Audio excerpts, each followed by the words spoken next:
Morning. Morning. I am.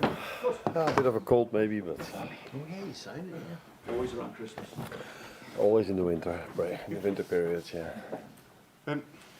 Arne, just check the fitness situation at the minute, particularly Konate, Tsimikas and Bradley. How are they? Are they ready yet, or is it more the weekend or a bit longer? Kostas is coming close. He's going to train with us today, maybe for the first time. So let's see how that works out. Ibu and Connor are still not training with us. You yourself got to serve a touchline ban for this game against Southampton. How do you feel about having to serve that, and how will it impact you throughout the game? Not as much as I thought. It should impact me because if you are suspended in Holland, then you're not allowed to be in and around the dressing room. You cannot do the media as well. So this is a lighter version of suspension. I would say that I'm used to, but I've never been used to being suspended. So it's the first time I am.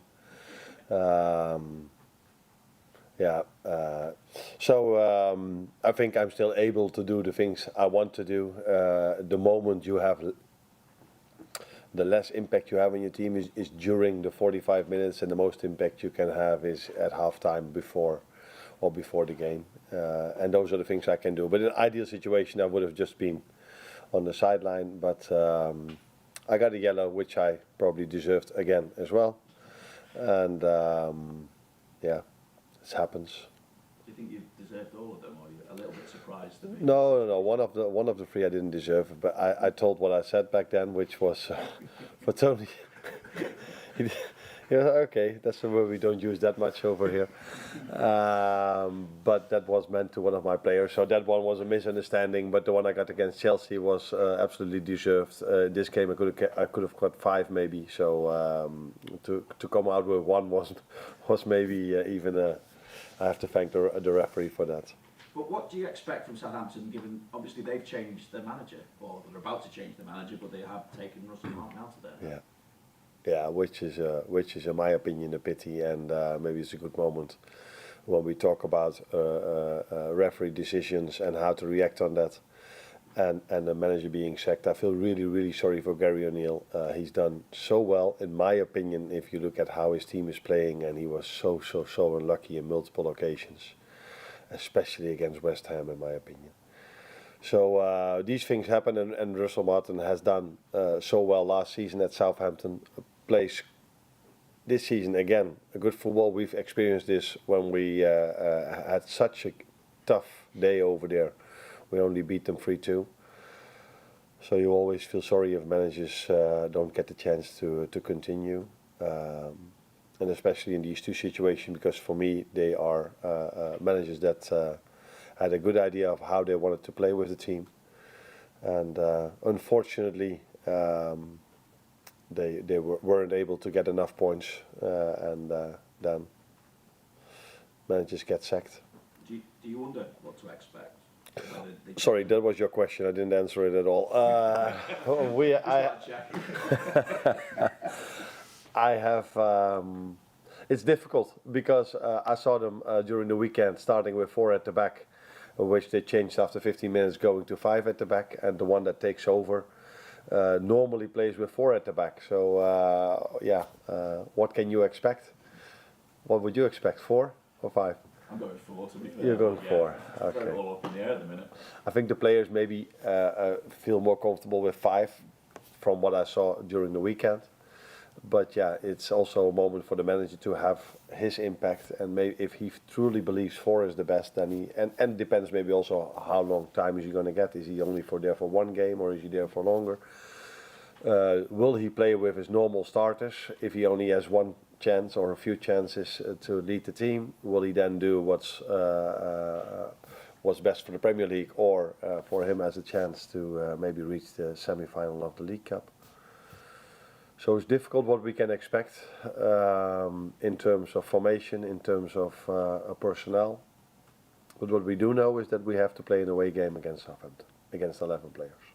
Thank you. Julie?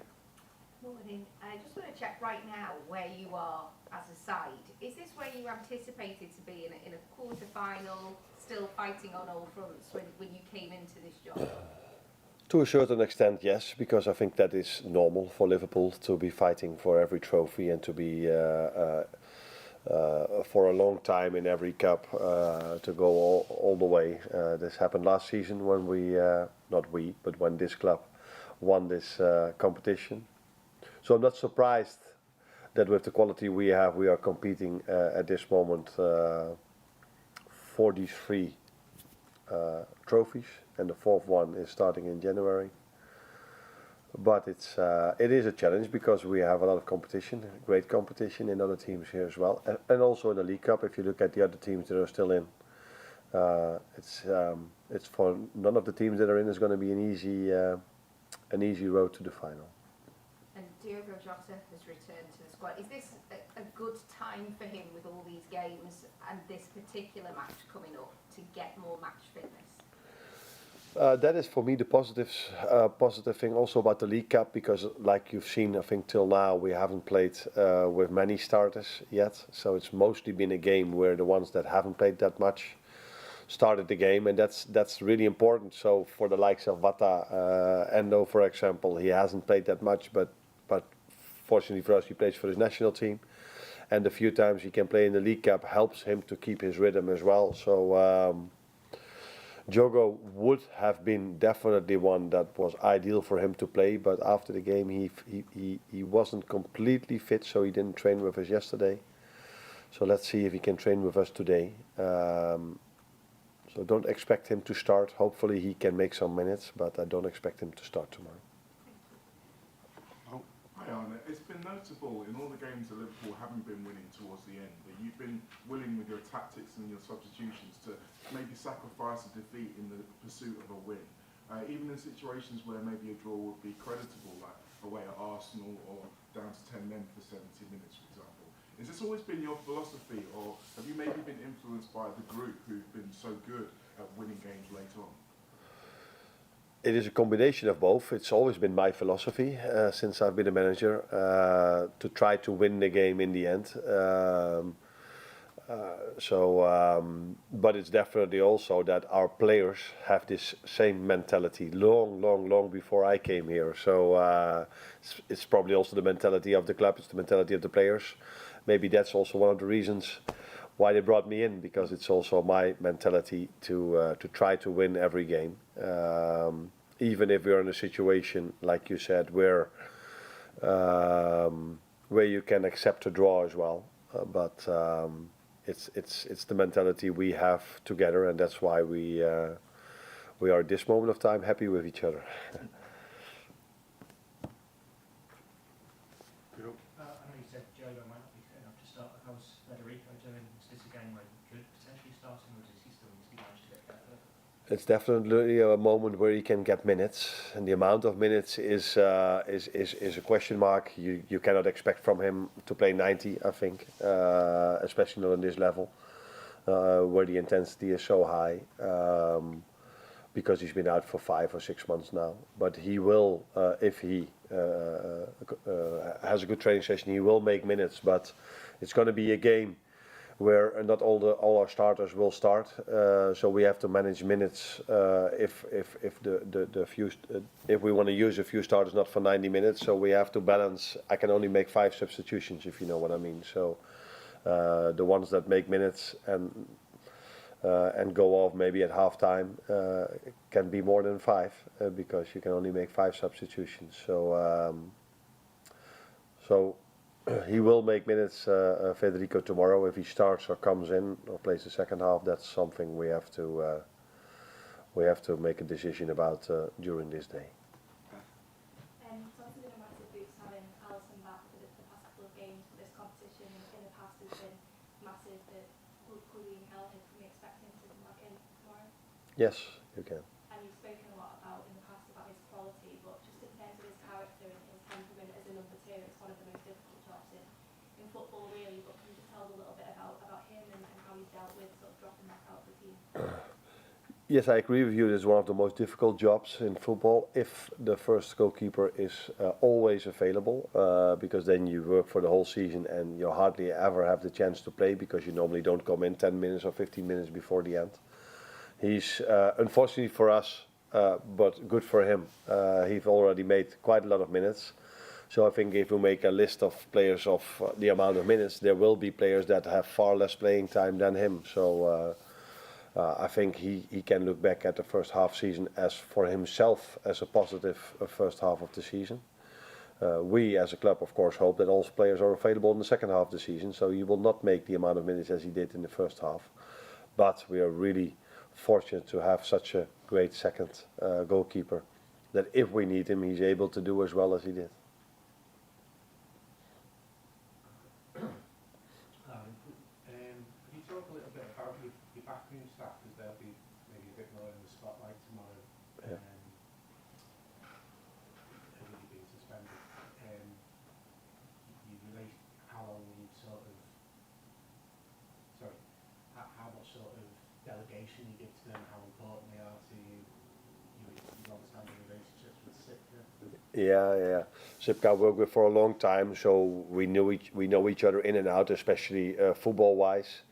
One of the reasons why we work together, because we have so much in common if it's about the playing style or a game model or the changes we make during the game.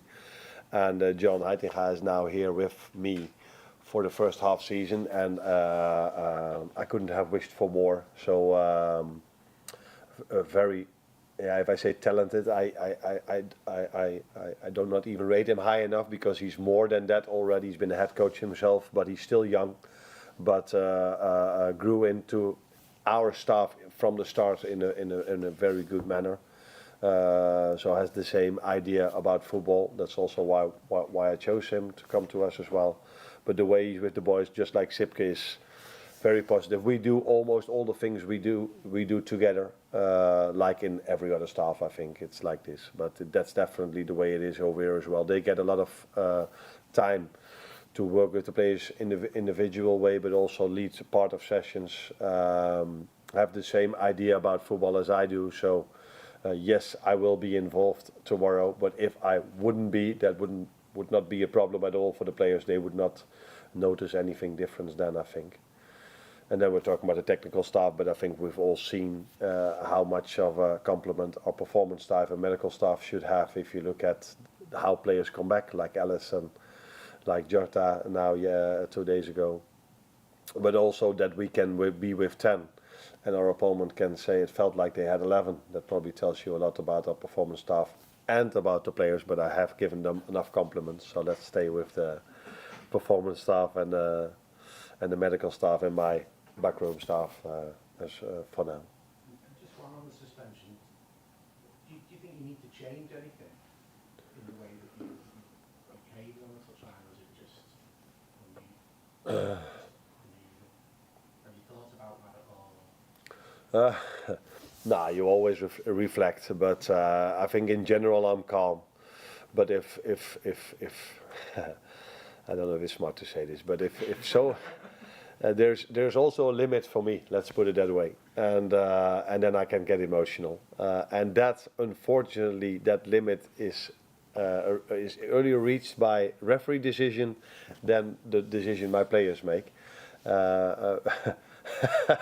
because they make more good decisions than the referees do,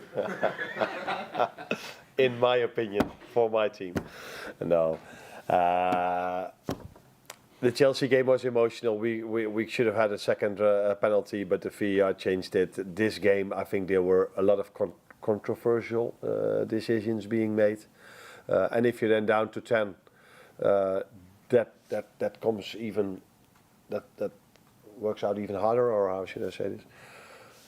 So yeah, like I said, Chelsea game and this game was emotional, and maybe I should stay just underneath instead of going above. Yeah, it is what it is. I think I have 3 options to go now again, don't I? I go.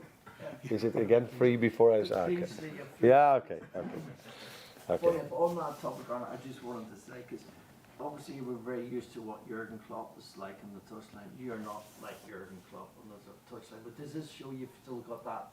When we say fire in the belly, you still have that passion Yeah, I don't always think you have to show it to have that fire. I think it's clear that if you work in a club like this or around the world at a top club, you do have this fire inside you of that you want to win every game, and you try to influence as much as you can.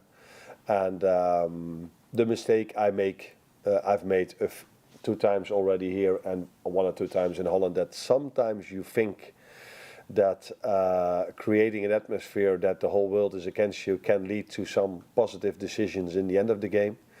But here till now, as well as in the Chelsea game, as in this game, for the whole 90 minutes, it stayed the same. So it didn't change. It wasn't like after I was trying to influence a bit that the referee then all of a sudden gave us 1 or 2 free kicks. No, he just kept for the whole game the same. So I know that it doesn't work, but yeah, sometimes you feel, can I influence that a bit? But it didn't help at all. Well, last one. If Simicast isn't fit tomorrow, we only have 4 defenders with Van Gogh suspenders. The players like Amar Nalo, James Norris even, would they be ready to step up and play? And what do you make of young players' developments during the time before? That's very positive. You talk about these 2 now, but I think we have a few others that have made a good impact in our training sessions till now. We've also used them, like Trey has been used already in the League Cup. I'm aware of the fact that we have only 4 defenders available, and probably the ones that have started a lot of times will not play 90 minutes for sure, and maybe not even at all. So it's going to be either academy players that are going to play get playing time, or it's going to be players that nobody would expect to see in the last line that are going to play in the last line tomorrow. Thank you, everyone. You're welcome.